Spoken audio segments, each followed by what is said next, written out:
ඔයාලා හැමෝටම සුබ දවසක්. දෙස් විදෙස් අලුත්ම තොරතුරු දැනගන්න දැන්ම වටින් ගොඩින් නාලිකාව සබස්ක්‍රයිබ් කරන්න. බෙල් සලකුණ ක්ලික් කරන්නත් අමතක කරන්න එපා.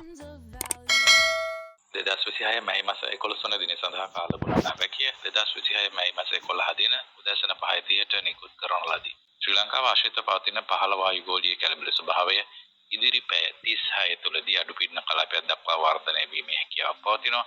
යනුව දැනට දිවයිනේ පවතින වැසි තත්ත්වය ඉදිරි දින කිහිපෙදී බලාපොරොත්තු වෙන්න පුළුවන්. මේ පද්ධතිය බලපෑම හේතුවෙන් දිවයිනේ බොහෝ ප්‍රදේශවල අහස තවදුරටත් වලාකුළින් බරව පවතින ඇති අතර විටිමිට වැසි හෝ ගිගුරුම් සහිත වැසි ඇති වේවි. ඒ අතරින් විශේෂයෙන්ම බස්නාහිර සබරගම මධ්‍යම ඌව දකුණ වයඹ උතුරු සහ උතුරු මැද පළාත්වල යගම ත්‍රිකුණාමල දිස්ත්‍රික්කයේ ඇතැම් ස්ථානවල මිලිමීටර 100ක පමණ අද වැසි ඇතිවීමේ හැකියාවක් පවතිනවා.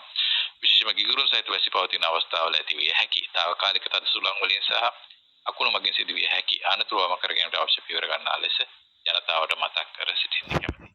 අලිත් ප්‍රනාන්දු කාර්යනියුතු කාලගුණ විද්‍යාඥ.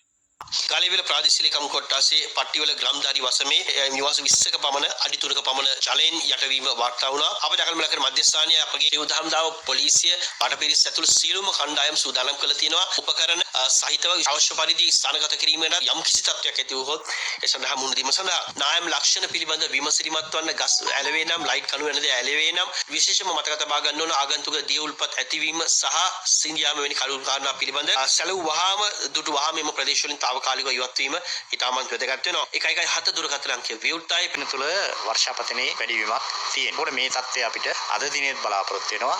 විශේෂයෙන්ම සන්ධ්‍යා කාලයේ හෝ රාත්‍රී කාලයේ වැසි හෝ ගිගුරුම් සහිත වැසි තත්ත්වයන් නිර්මාණය වෙනවා. එතකොට මේ පළාත්වල සමහර ස්ථානවලට මිලිමීටර් 75 සහ 100 අතර වර්ෂාපතන ලැබීමේ හැකියාවක් තියෙනවා.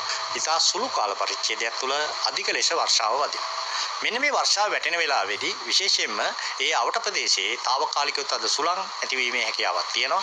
ඒතර මේ తాවකාලික තද සුළං හේතු කොටගෙන වහලවල් ගැලවී යාම, ගස්වල අතු කඩා වැටීම, ඒ වගේ සංසිද්ධි ඇතිවීමේ හැකියාවක් තියෙනවා. ඒතකොට දැන් ක්‍රමක්‍රමයෙන් අපිට පේනවා මේ අධික උණුසුම් කාලගුණික තත්ත්වය ක්‍රමයෙන් පහව යන බව. මොකද වැහි වලාකුළු ක්‍රමක්‍රමයෙන් නිර්මාණය වීමේ වනතාවය දැන් දිවයින තුළ ඇති වෙලා තියෙනවා. ලංකාවේ ඉරිකුණාමලේ ඉඳන් කිලෝමීටර් 700ක් විතර බෙන්ගාල බොක්ක පැත්තේ ප්‍රදේශයේ ඊසාර දිශාවෙන් තමයි පවතින්නේ. මේ කැළඹෙන ස්වභාවය දින කීපය තුළ අඩුපීඩන කලාපයක් බවට පරිවර්තන ලකුණු තියෙනවා. දැන්ම අපගේ නාලිකාව සබස්ක්‍රයිබ් කරන්න. ඔයාලට සුබ දවසක්.